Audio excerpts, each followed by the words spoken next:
Hello everybody, welcome back to Screenstars. I'm here today to bring you my review for the 2023 horror film, The Puppetman. The film is co-written and directed by Brandon Christensen and it stars Alison Gorsk, Kyo Saya, we have Zachary Levi and Michael Paré.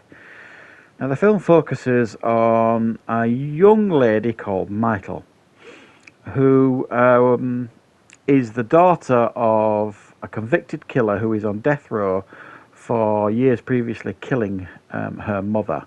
However, he claimed he wasn't in control of his body when he did it. Somebody or something else was in control of him. Hence, he has been given the nickname of the Puppetman in the press. Ever since she's been growing up, you know, things haven't just felt right with her. Things aren't right. She's kind of sharing a room at school with her best friend. She kind of sleepwalks during the night. Weird things happen during the night, and her friend has kind of been documenting it. Most of it unbeknownst to her, which greatly upsets her when she finds out. But she's trying to live the most normal life that she can, even though she's got a lot of baggage and she's really struggling. But she's got friends. She's working really hard. She's got a boy who's interested in her. All the normal teenage things, and then things start escalating quite quickly, and she realizes that there's just something not right with her. There's something dark inside her, and everyone around her is at great risk the more they become aware of it too.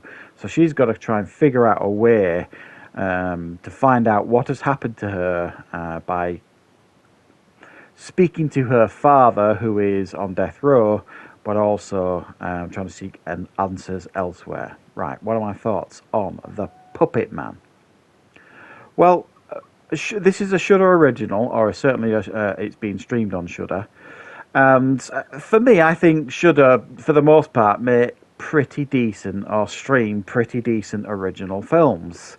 There have been a few duds here and there, but I think for the most part, most of them are pretty watchable, and some of them are better than that. You know, they actually are quite impressive at times. And you can't really say that they don't experiment, or they don't put films on the streaming channel that don't kind of tick a lot of different subgenres within the horror genre. Now, this film, I think, has an awful lot of potential, or had an awful lot of potential. I thought the setup here was excellent. It's well made, it's well directed, it's got a real nice polish to the film. Doesn't feel low budgeted or cheap or anything like that. It's got an indie feel to it, I suppose. Almost an A24 feel to it at times. And it's propped up by some pretty impressive performances and some very I don't know the right word really, brutal kills probably, or brutal death scenes in the film. I mean, really wincing-juicing stuff. I found hard to watch some of the kills. I think they came across as ultra realistic. So it does have a lot going for it for this film, and for much of the film I was fairly engaged and definitely intrigued and interested about the outcome for certainly some of the characters, especially Michael's. And then in typical fashion, really, it kind of falls off a cliff. The first 3/4 of the film, or the first 65% of the film, I think was of a pretty good standard, and I certainly, as I said, certainly interested and engaged throughout. And then it gets very silly by the end, and kind of trips over its own ideas, and follows very similar horror tropes that you've seen before, and makes up its own rules. It just got very silly by the end. I mean, very silly. And it's nothing to do with Michael Paré. I don't have a problem with Michael Paré, but the more his character got involved in the film, the sillier it seemed to get. And when people start finding out the truth of what's going on with this Michael character, what's happening with her, everyone's a little bit too accepting for my money. You know, it just kind of like, okay, well, this is it. How do we deal with it? And it just didn't work. From one point in the film onwards, it just completely lost me. It lost all legitimacy in regards to what had been set up before, and I genuinely do think that is a real shame, because there was an awful lot of potential here. It plays around with a lot of different ideas. Some of them it does it quite effectively, and others it just completely loses its way. I don't want to give two examples really, because I don't want to spoil the film in case you're going to watch the film.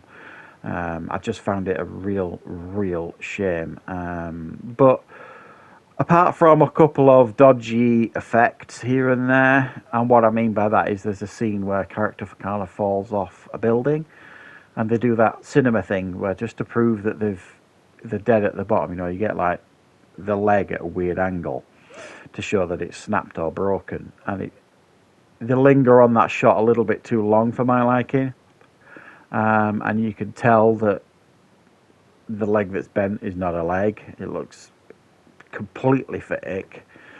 But the rest of the effects for a lot of the other death scenes that we get in the film, I thought were of a very good standard. There's one in particular in regards to someone setting on fire that was particularly effective, I thought. So I think what we've got here is another one of those missed potential movies. There was a lot going on here, a lot to play around with. I do think this deserves to get a little bit more attention than it's probably going to get. I've seen far worse films than this on probably far bigger budgets, if you know what I mean. I think this is... I think horror fans, if they watch this and give it a chance, will find things in here to enjoy, but there will become a point in the film where you're kind of like, it's just getting a bit stupid now, getting a bit silly, and the ending was a bit lazy, I thought, and very predictable, and it just didn't make sense. And again, obviously I can't say why I feel like that, because I don't want to give away spoilers. So I think this is worth checking out, especially if you've got Shudder. Give it a stream, give it a watch, see what you think. There are some clever ideas going on here. So thank you very much for watching, guys. I hope you enjoyed this review. I will, of course, be back with plenty more reviews and content on the channel very soon.